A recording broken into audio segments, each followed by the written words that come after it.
Howdy ho, Twinkle Toes, welcome to Daily Dose of Reddit. This is your host, Zach, and today's subreddit is r/ProRevenge. Don't forget to like, subscribe, and hit that bell to never miss an episode.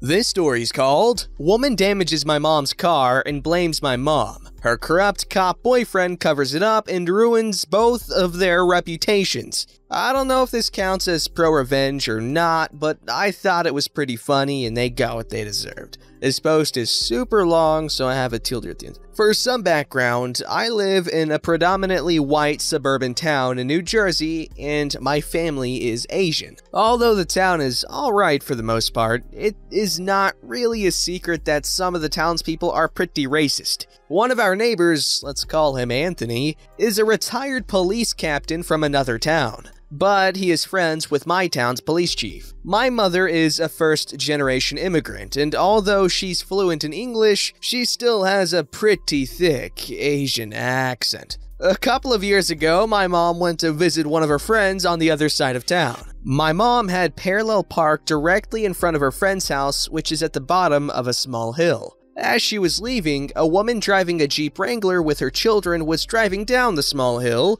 but she was still a decent distance back, so my mom pulled out of her spot. The road they were on was really wide, with enough space to fit 5 cars next to one another, and about 40 feet ahead was a stop sign. My mom at this point was already in the middle of the road, fully out of the parking spot, and had gotten about 10 feet when the woman driving the Jeep suddenly came up from behind my mom's car and cut directly in front of her, crossing a double yellow line to do so. Because of the angle she cut off my mom at, the Jeep's rear wheel ended up ripping off my mom's front bumper. My mom naturally immediately stopped, and the woman got out of her car after straightening it out on the road. As soon as she stepped out of her car, this woman, we'll call her Karen, immediately starts cursing my mom out at the top of her lungs. Karen told my mom to call the police, but my mom told her that her phone had died. My mom's friend and her son, as well as the neighbor, came out of the house after hearing the commotion to see what had happened. The neighbor, an elderly man, asked what happened, and Karen yelled, "Are you freaking blind? A freaking accident happened! Go call the police! I need to call my boyfriend!"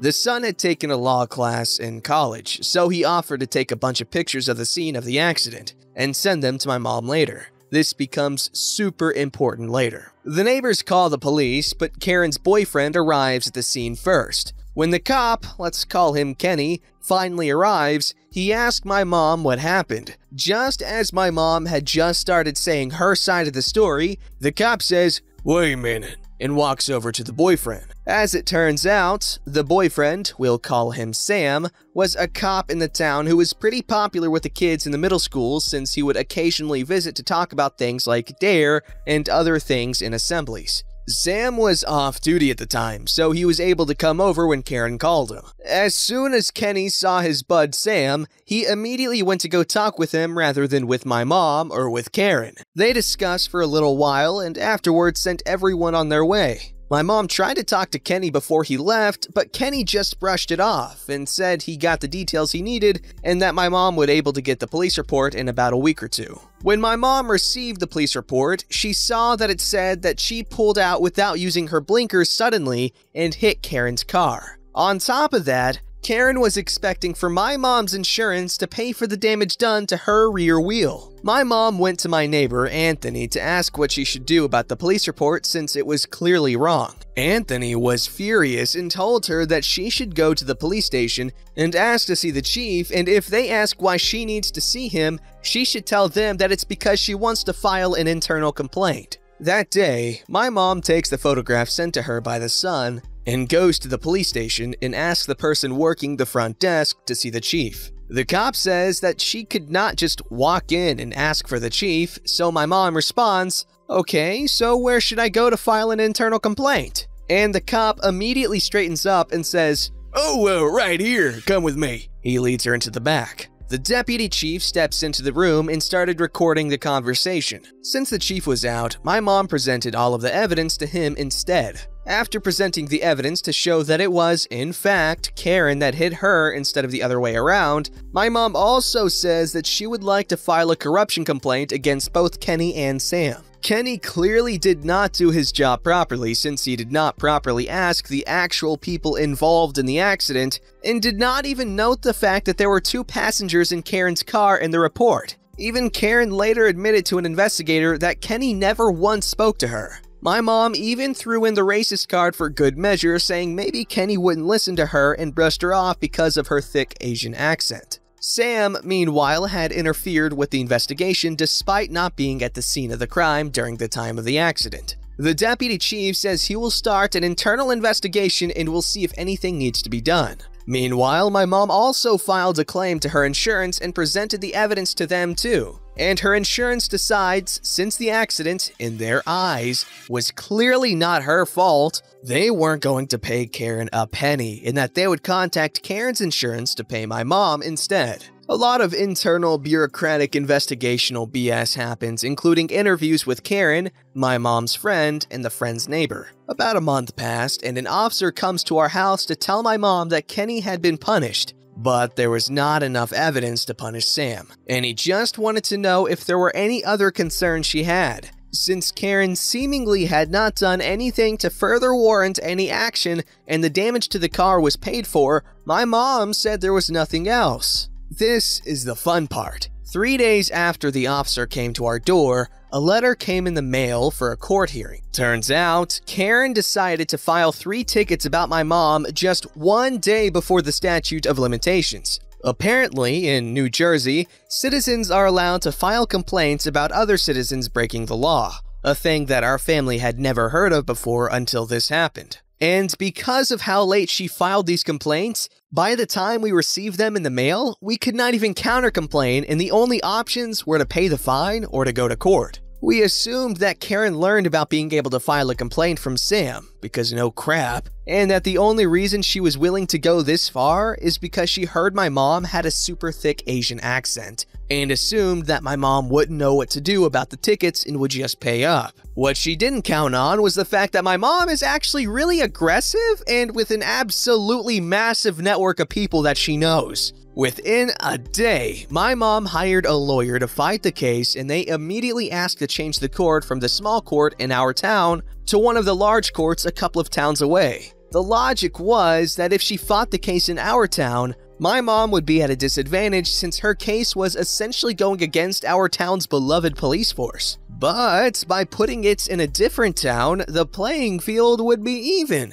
Additionally, while my mom worked from home in her own business, Karen had a full-time job in town, so going to court in a different town would be a huge pain in the ass for her. The lawyer had prepared a huge amount of evidence against Karen, so there was no way she was actually going to win the case no matter what. Come the court date, Karen never showed up, so the case was thrown out. That was a pretty nice win, but what came after was even better. Since my mom and sister have a lot of friends in town, the story of Karen and Sam doing this shady bullcrap got out really fast. Soon, half the town had heard about it, and suddenly Karen and Sam went from 2 favorites in the town because of Sam's reputation to 2 of the most underhanded and nasty people. Sam stopped getting invited to school assemblies, and Karen was ostracized in her kids' school's PTA.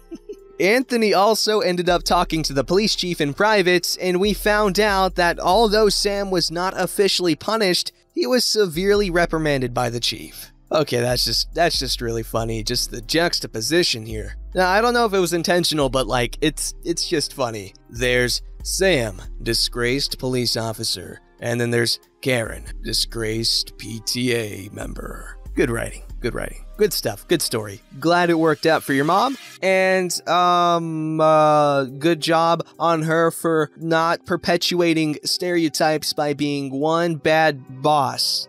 This story's called Threatened to Beat Up My Roommate? Enjoy failing your class. During my second year in college, I lived with 3 friends in a house that had another 4 other guys living on the other side of the house. The 2 sides of the house had a lot of mutual friends as my roommates had known them from high school. So we had tons of parties together during the year and got along pretty good, until a few months before final exams. Each side of the house had its own electric, water, and cable bills, which we paid separately. I always handled our bills and paid them each month, but our water bill was actually in my roommate's name. I'll call him Bird. So one day, the biggest turd on the other side of the house, La Douche, who handled their bills, walked into our house when I wasn't there and confronted little Bird and yelled at him saying we owed him over $500. Apparently, their water bill each month was about $125, and ours was $40 to $50.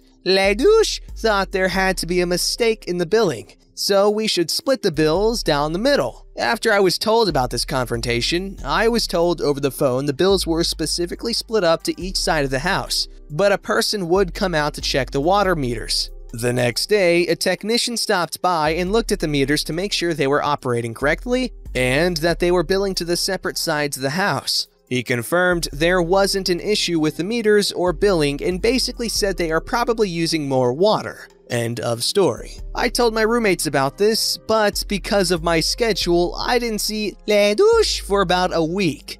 During that time, he confronted little Bird a couple more times who told him about the water company's position, but again, he was yelled at inside our own house and was again told that we needed to split the bills with them. Then the weekend comes. My roommates and I head to a house party hosted by some mutual friends. At some point during the party, I was in the front yard where a friend runs up to me and says, La Douche is trying to fight little Bird, yelling that he owes him money and him throwing him onto a beer pong table where he held him down saying he was going to beat Bird's ass. I nearly lose my mind as I see this and immediately grab La Douche and say a few choice things and shove him away. I wanted to do more, but it wasn't worth it yet. So, La Douche and I actually had a class together. We weren't friends, never sat together, and since the whole water bill incident, we never even looked at each other in the 500-person lecture. He always sat with one of his roommates, and I sat with one of my best friends, Rose.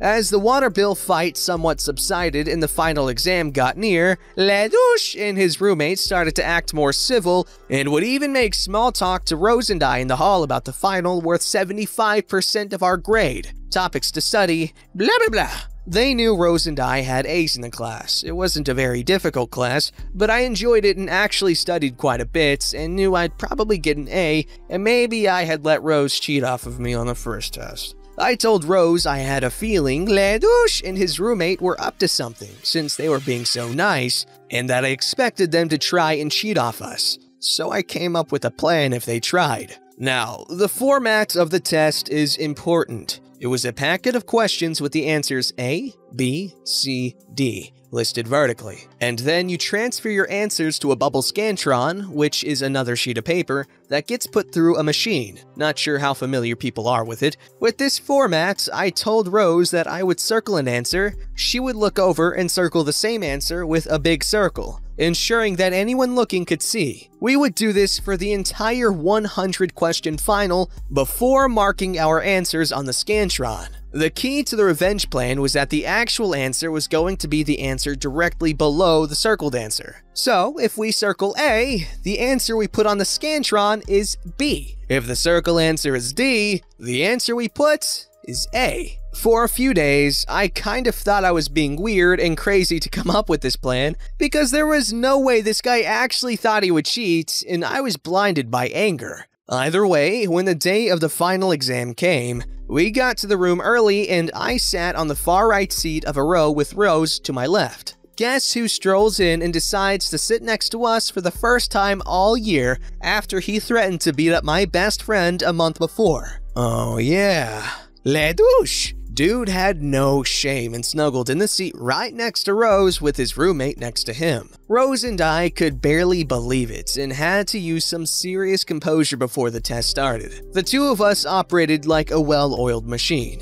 We circled our answers, large, and at the end, we went back through and marked the correct answers onto the Scantron. During the test, we could both see La Douche and his roommate leaning and copying our circled answers. Unreal. Fast forward to the summer break, and La Douche's roommate came over to our side of the house when he saw Rose was there with me. He opened a beer and chatted for a bit before he finally got to what we were waiting for. So, how did you guys do on that test? I remember looking at Rose and saying something like, "I don't remember exactly, but I know I ended up with an A in the class." And she chimes in saying, "Yeah, that sounds about right because I got a 92 on the test." The look on his face told us everything, and we needed to know. And he mumbled out, "Really? Ladish and I both failed and have to take the class again." Oh, buddy. You see, my teachers had like this really good, safeguard against over-the-shoulder cheating. They would make multiple versions of the test with the answers scrambled up so you couldn't really just follow along.